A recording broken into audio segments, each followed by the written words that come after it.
Hey folks, this is Dan, and I'm going to go ahead and go through the SLO process so that you all can enter in your own SLOs. I guess I'll start off by saying that the whole SLO process continues to be something of a moving target in terms of what the state's requiring and how Shasta College implements this, but suffice to say that we are still required to do our student learning outcome assessment at the end of the semester, and you should have your SLOs included in your course syllabus. I would like to encourage you to continue to consider how we can refine and improve the SLOs for a particular course. So let's start off here by just kind of navigating the TrackDat site a little bit. So what you'll see, I just accessed this from the main Shasta College homepage. I'll just come in under Resources, Faculty and Staff. Here's the TrackDat Resource Center. And they do have a handy video that you can watch. Obviously, you'll be watching this video. I usually just go ahead and launch the login. This is your Shasta College login that will get you in here. And once you pop in, you'll see these tabs over on the side, and you're going to be working on courses for geography. All of our courses are listed as geography now, even though we see some other things in here. Courses for geographic information systems, for example, that actually should be removed because all of our courses have a geography prefix to them now.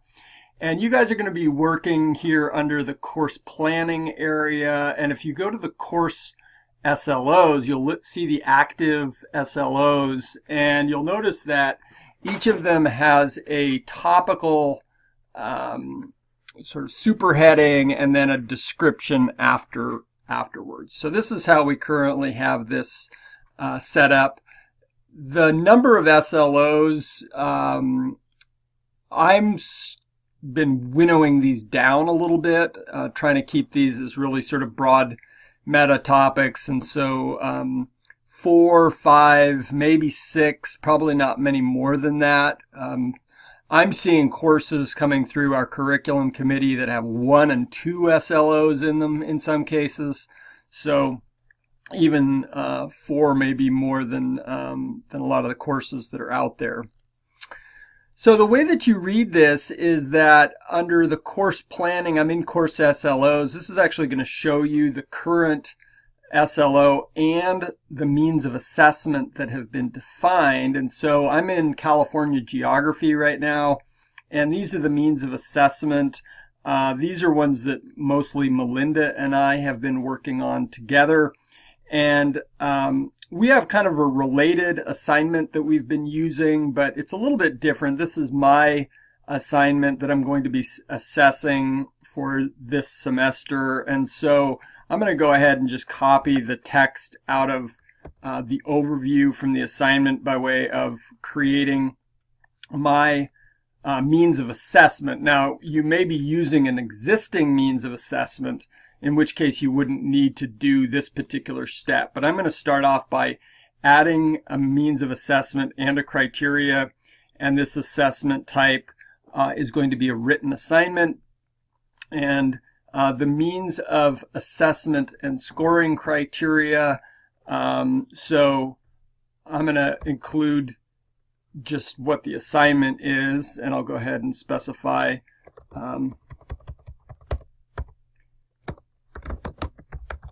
this is for the California population. And I will say that there is a rubric used to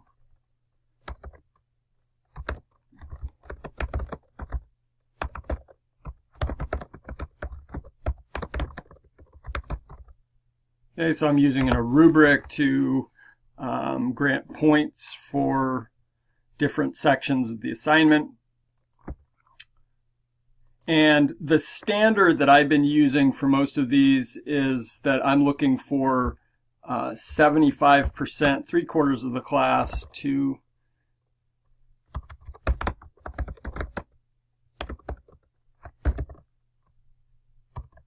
get 70%, which is basically 3/4 of the class a passing grade.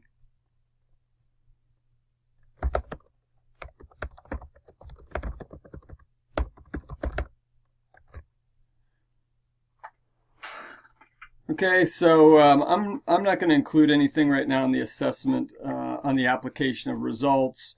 Applicable notes, I might say something, see similar assignment used by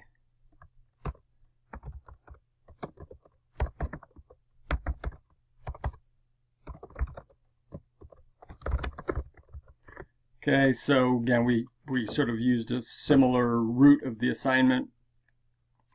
And let's see, so with that, I'm going to go ahead and save it. And I'll hit return. Okay, so now I have this included. And again, if I go in here, I should see, let's go back to our course SLOs again. There they are.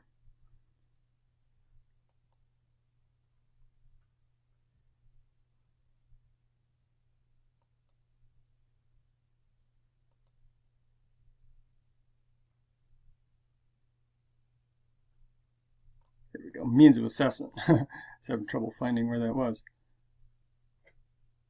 Let's see, where did that end up? I think I may have ended up putting that in the wrong spot. I think I ended up putting it under perspective.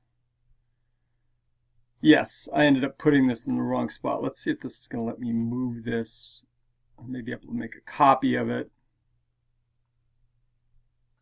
Okay, yeah. Okay, so I ended up putting that, should have been under challenges and opportunities. No, actually under physical. So we're going to go ahead and do this. It's the first time I've tried this. We'll see if it works.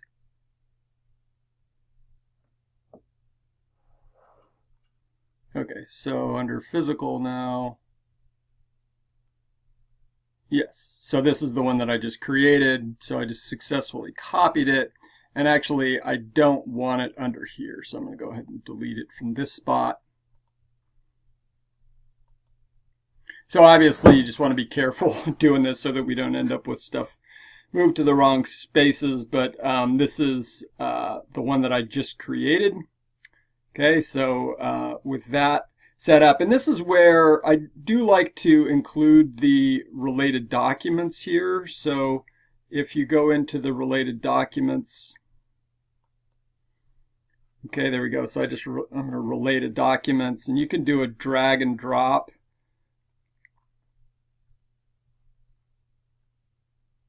And I've got a document repository. I think actually the drag and drop is going to be from here. So let's go over to here. Okay, so you can see where I've done some different ones in the past. Okay, and I'll go ahead and click to browse for files.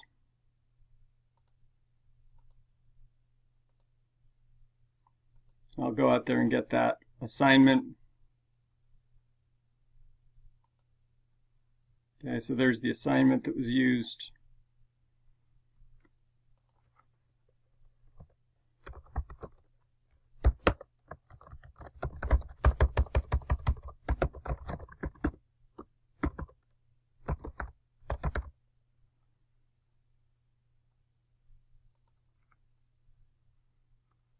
Okay, so there I put it in there. So now it's going to save that as, and I'll say complete. Okay, and so now I've got that document in there that I can cross-reference when I ultimately end up going into adding the assessment results. So all I've done now is I've added the SLO, the assessment that I'll use for the SLO. Okay, so now in order to input the results, I'm going to go to the results.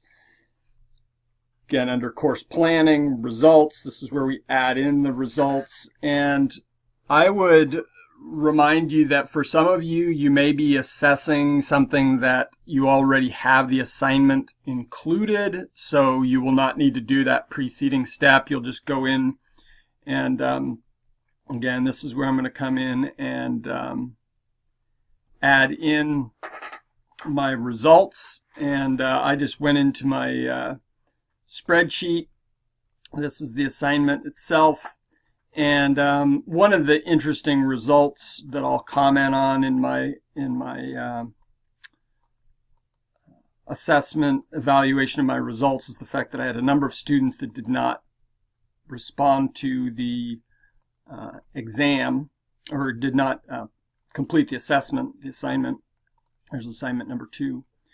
I went ahead and did a calculation, so my cutoff point was 28, and if I look through my values here, I can see that I had just one student that didn't reach that particular threshold. I'm not going to include the zeros in the calculation. Okay, so I had 6 students out of the 19 that did not do the assessment. Okay, so I could make a note of that down here. I could say total students were 19, assessed would be 13 because 6 did not take the assignment, and then passed was 12. Okay, so 12 of 13 is what my result is going to be.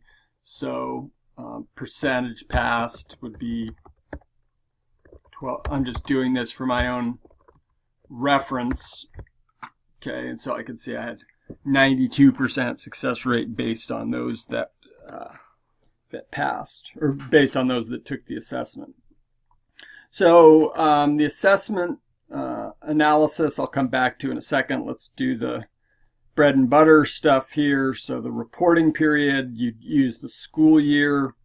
Yes, the criteria was met. Obviously, this is being submitted by me as a course level SLO. You locate the semester that this is relevant to. You'll want to find the course section, and you can go back into my Shasta to do this. So this was GEOG 7. There I am right there. So it's SO276. So let's enter that in. SO276. Okay. So the number who were assessed and passed the class, so all the students who were assessed passed the class, so 13 would be the result here, and 12. This is not a Jello. And my percent passing I calculated at 92%.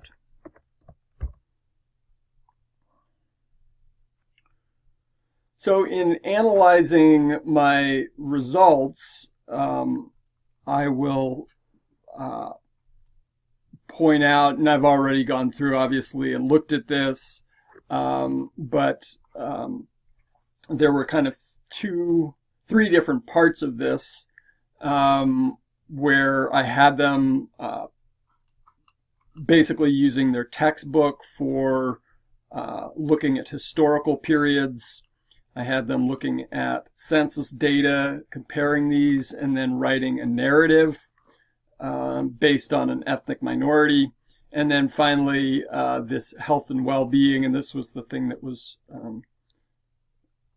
built on something that Melinda had actually originally created. So in terms of my assessment of results, students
Okay, so I said that students effectively use course textbooks and supporting materials to describe historical periods of California's population. Students also effectively use census data to collect data on ethnicity and applied this in support of a short essay on a chosen ethnic group. That was quite effectively done. Similar to the results from other GEOG 7 sections, students seem to not understand how to read some of the data from the health database. Okay, so this is going to be where we'll take advantage of an opportunity to write in the application of results. Let's see, percent learning. Oh, I see. It doesn't want my percentage up there, so we'll do 20.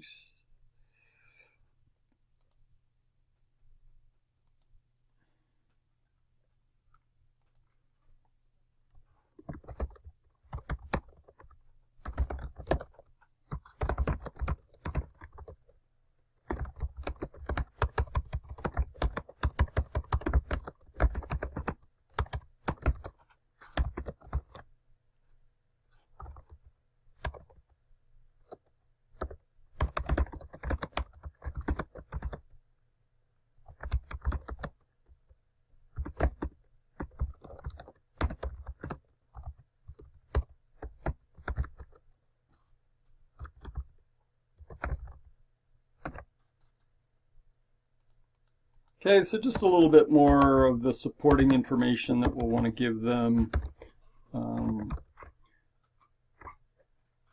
to make this kind of data access part a little more effective. Okay, good. So we've saved that.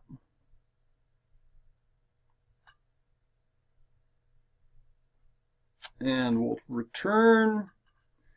And we'll save our results. And that will give us our SLO result for this particular course and assignment. Okay, that's it. Well, thank you for your attention. And again, I would suggest that if you have adjustments or things that you'd like to suggest as changes to the SLOs, that you let me know about that. I can go through. I really should be the one to change these kind of the SLOs themselves, because we need to make sure those also end up in the curriculum website. But I will plan on coming in and reviewing the SLOs, your results, so that I can give you some feedback and take a look at the results that you had. So, all right, with that, I'll sign off. Thanks, folks.